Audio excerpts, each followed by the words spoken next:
Hello and welcome. Today we are diving into an incredible story from ancient Baghdad. It's a tale about how deep love can curdle into an unspeakable tragedy, all because of the destructive power of one single fatal thought. I mean, really think about that for a second. How can something as simple as an assumption, a story you tell yourself, have the power to ruin everything? Well, we're about to see exactly how in the most heartbreaking way imaginable. And it reveals a dangerous flaw that's inside all of our heads. So, here's our roadmap. We're going to start with a pretty grim mystery that gets pulled from a river. Then, we'll hear a confession that's just born from pure love and rage. We'll dissect the mental mistake at the very heart of it all, uncover the simple, tragic truth, and then, from all of that, we'll pull out 5 crucial lessons that are honestly as relevant today as they were 1,000 years ago. Okay, so let's set the scene. Our story begins in the legendary city of Baghdad, ruled by the famous Caliph Harun al-Rashid. And a day that starts out with a little bit of hope is about to take a very, very dark turn. It all starts with a poor fisherman. He's out on the Tigris River hoping for a good catch, but instead, he hauls up this heavy locked chest. He thinks, wow, this has got to be treasure. So he does the right thing and brings it straight to the Caliph. But when they pry open that chest in the middle of the court, there's just silence. No gold, no jewels. Inside is the body of a murdered woman. And the Caliph, he is furious. I mean, how could something like this happen in his city right under his nose? In his rage, he turns to his most trusted advisor, the Vizier Jafar, and gives him an impossible ultimatum. You have 3 days to find the person who did this. If you fail, you will be executed in his place. So yeah, the clock is officially ticking. So, fast forward. The 3rd day arrives. The vizier has found nothing. He's preparing to die, when suddenly, the story takes a wild, dramatic turn. Out of nowhere, a young man bursts into the court and confesses to the whole thing. He shouts that he's the killer, that the vizier is innocent. The caliph is stunned and demands to know why. And the story the merchant tells, well, it doesn't start with hate. It starts with a deep, profound love. He explains that his wife, the absolute love of his life, was desperately ill, and her one dying wish was for 3 mythical golden apples. So, driven by pure devotion, this man journeys for months, spends all his money, and finally he finds them. He brings them back, and it's a miracle. She takes a bite, and she immediately starts to get better. The very next day, he's walking through the market, feeling just incredible relief, when his world stops. He sees a slave just standing there, holding one of those exact same apples. It was impossible. There was only one tree in the world. How could this be? His heart starts pounding, and he walks over to the slave.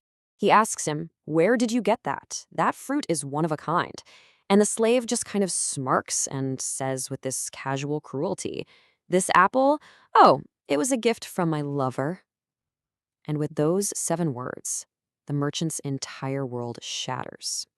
Now, hold on. Before we go any further, we have to stop and look at what just happened inside that merchant's head, because this is the absolute core of the tragedy.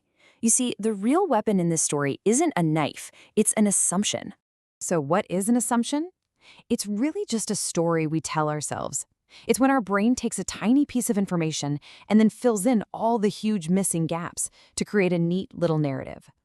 The problem is, the story the merchant's mind just wrote was pure poison. That lie from the slave, that was the spark, and the merchant's mind just lit up with a wildfire of a story.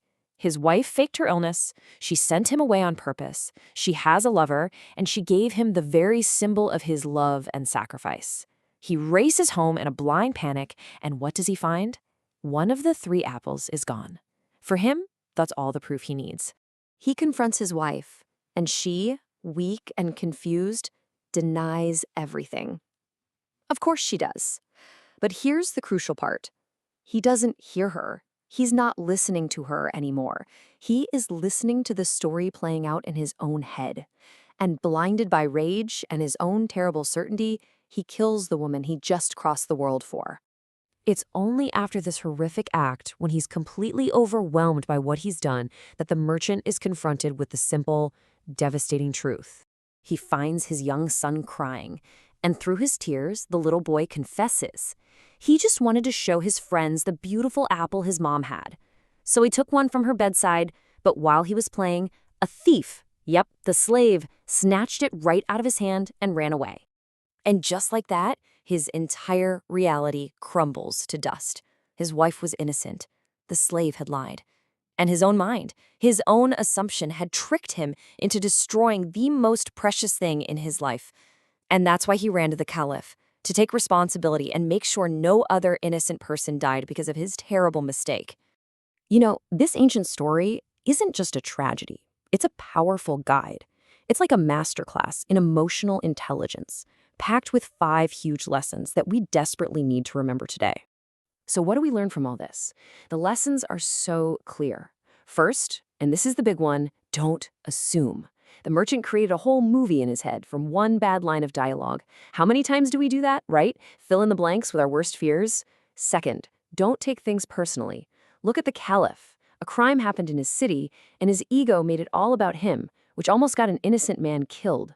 Third, be impeccable with your word. That slave's thoughtless little lie was the trigger for this entire catastrophe. It's a huge reminder that our words have real power. Fourth, learn to tolerate uncertainty. The merchant couldn't stand the feeling of doubt. He chose a horrifying certainty over the discomfort of not knowing. But so often, real wisdom is found in being okay with not having all the answers. And finally, number 5, choose action, not overthinking. The merchant's mind just spiraled and spiraled. One simple action, like calmly asking his son or his wife what happened, would have brought the truth out in seconds. And that's the thought I really want to leave you with today. We all make assumptions every single day. They write the stories of our lives, they shape our reactions, they build our reality.